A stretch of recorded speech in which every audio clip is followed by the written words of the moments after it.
Oi, gente, tudo bem? Vamos hoje para a nossa segunda aula.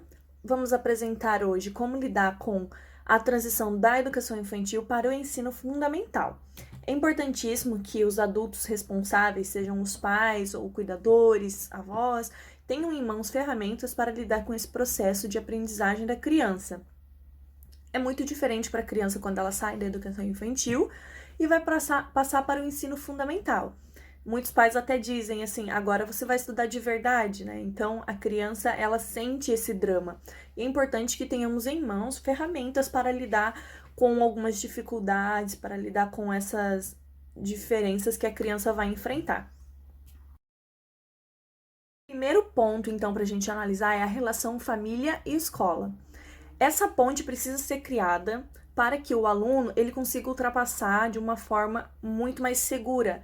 Quando a criança ela reconhece que a família e a instituição escolar eles têm essa boa relação, essa relação positiva, então ela sente muito mais confiança, ela sente muito mais facilidade na aprendizagem. Tanto quanto ela perceber que realmente os pais confiam nesse adulto e ela pode, então, mostrar as dificuldades para esse adulto, que seria o professor, tanto quanto ela pode sentir a vontade para falar com os pais sobre dificuldades que ela está tendo na escola. E essas trocas, então, de experiências entre família e professor contribuem muito para a aprendizagem da criança. O segundo ponto, então, é não mudar drasticamente o ambiente. Como nós falamos lá na nossa apresentação do tema, a criança ela está na educação infantil, ela tem um ambiente totalmente estimulante, que afeta positivamente todo o seu desenvolvimento. E quando ela sai dessa sala com mesa redonda para as crianças interagirem, com cores, com abecedário, com números e com coisas que instiguem realmente a sua aprendizagem, no ensino fundamental é totalmente o oposto. Ela já vai para uma turma com carteiras enfileiradas, onde ela precisa erguer a mão toda hora que quiser interagir, e isso se torna um problema muito grande para o desenvolvimento da criança nessa etapa. Então, é recomendado que não mude drasticamente o ambiente, e até que, em muitos casos, recomenda-se que a criança ela tenha ainda um pouco de interação com esses ambientes que na educação infantil ela tem, como a brinquedoteca, como alguns espaços externos assim que geralmente são usados na educação infantil. A BNCC, que é a Base Nacional Comum Curricular, ela recomenda que a criança ela consiga ter ainda, em alguns momentos, esse espaço para que a aprendizagem dela seja mais significativa. Um ponto interessante, mas que nem sempre ele é abordado nas escolas e nem também pelos pais, é a carga horária. Como a criança ela sai de uma educação infantil que faz muito parte daquilo que ela que é o brincar, a ludicidade, a interação com outras crianças, e às vezes ela vai para essa sala que é muito diferente, alguns recomendam que a carga horária ela seja diminuída nos primeiros dias. Então, que a criança ela fique só 4 horas na escola e os pais possam buscar depois, ou 5 horas, mas que ela não fique tanto tempo em sala de aula para que não seja algo tão difícil para ela e para que ela não fique ali só por uma obrigação. Outro ponto importantíssimo que afeta muito a criança é o professor, porque o professor vai estar ali com ele cotidianamente, ensinando, mostrando as dificuldades, chamando atenção, mostrando o que está certo e o que está errado. Então, é importantíssimo que o professor ele tenha aptidão para reconhecer ansiedades e dificuldades dos alunos, das crianças. Para que isso aconteça, o professor ele precisa já ter na sua formação esse tipo de incentivo. Ele precisa ter um incentivo de conhecer as etapas do desenvolvimento da criança, ele precisa ter um incentivo de compreender como a criança ela demonstra ansiedades, e porque muitas vezes um mau comportamento, ele só é a externalização de dificuldades. Então, se o professor ele não sabe lidar com isso, muitas vezes fica difícil para a criança também conseguir externalizar de outra forma, porque ela ainda não é um adulto, ela ainda é uma criança e ela ainda não sabe falar de todas as suas dificuldades. Tem uma história, por exemplo, de uma criança da educação infantil que eles estavam brincando e daí uma criança que era pretinha veio e falou para a professora, ele me chamou de macaco. E a professora já ficou assim, tipo, poxa, como que ele aprendeu a fazer isso, a chamar a criança de macaco por ela ser preta? Aí a professora já foi indo com julgamentos, mas antes ela pensou, não, eu vou perguntar o que aconteceu. E ela foi lá e perguntou para outra criança, olha, por que você chamou ele de macaco?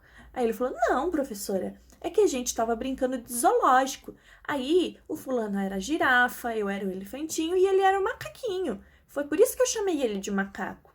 Então a professora ela precisa ter essa capacidade de respirar um pouco em algumas situações e realmente compreender o que aconteceu com o aluno, para que ela não venha tomar iniciativas precipitadas e acabar afetando negativamente alguns processos de aprendizagem da criança. Um outro ponto muito importante que eu deixei aqui por último é o lúdico deve permanecer. Isso é recomendado pelas bases nacionais curriculares. Então, tem que se perceber, os professores e as instituições, eles precisam compreender que para a criança ela realmente ter um conhecimento amplo nas diversas áreas, assim, da aprendizagem, até em relação às matérias mesmo, ela precisa estar relacionada àquilo que a criança é, que é o brincar. A ludicidade, ela nada mais é do que a aprendizagem através das brincadeiras. Então, as danças, músicas, teatro, cânticas de roda, jogo de memória, jogos, brincadeiras e demais ferramentas, elas devem ser utilizadas no ensino fundamental, principalmente nas séries iniciais do ensino fundamental. Não é bom para a criança que ela seja totalmente desconexa do brincar, porque isso faz parte da aprendizagem dela e do desenvolvimento também. Então, quando nós usamos essas ferramentas para a aprendizagem, a gente torna muito mais leve, muito mais fácil, muito significativo para a criança qualquer brincadeira. Então, o professor ele precisa pegar as brincadeiras e ele precisa colocar intencionalidade pedagógica dentro dessas brincadeiras. É claro que não é qualquer brincadeira que vai servir, né, para a aprendizagem. Então, o professor ele precisa ter a capacidade de analisar as brincadeiras e ver em qual tipo de aprendizagem, em qual momento que essa brincadeira vai se encaixar para que aqueles alunos, aquela turma, possa se desenvolver. A brincadeira ela é muito importante ali, por exemplo, nos primeiros dias, quando as crianças não se conhecem, ela é muito importante para que essa interação aconteça. É também muito importante quando o aluno ele está muito ansioso ali naquela época que a maioria das escolas ainda tem provas. É muito importante para o aluno ele soltar um pouco dessa ansiedade e conseguir se concentrar. Então, por isso que a BNCC, que é a Base Nacional Comum Curricular, ela indica esses pontos que eu indiquei para vocês hoje como fundamentais para que a transição da educação infantil para o ensino fundamental aconteça. Então, a Base Nacional Comum Curricular, ele não é um documento obrigatório, mas ele oferece uma base para as instituições saberem como trabalhar e a melhor forma de afetar a vida dessas crianças, assim como ele indica fatores importantes nesses momentos de transição.